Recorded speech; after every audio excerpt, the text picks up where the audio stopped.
ভোলার মনপুরায় মহিষের কাঁচা দুধের টক দইয়ে খেটি দেশ জুড়ে সেই টক দই খেয়ে অসুস্থ হয়ে পড়েছেন শতাধিকের উপর লোকজন। এর মধ্যে 27 জনের অবস্থা বেগতিকর হওয়ায় হাসপাতালে ভর্তি রেখে চিকিৎসা সেবা দিচ্ছেন চিকিৎসকরা। শুক্রবার রাত থেকে শনিবার সকাল 10টা পর্যন্ত হাসপাতালে ভর্তি হয়েছেন 27 জন।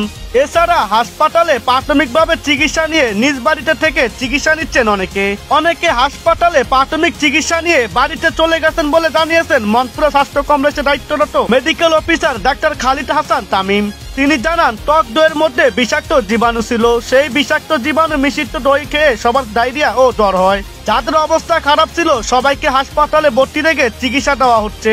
তবে ভয়ের কিছু নেই। হাসপাতালে ভর্তি হওয়া রোগীরা জানান, শুক্রবার রাতে টক দই খাওয়ার পরই পেটে ভীষণ ব্যথা শুরু হয়। পরে ডায়রিয়া শুরু হওয়ার পাশাপাশি প্রচন্ড জ্বর অনুভব হয়।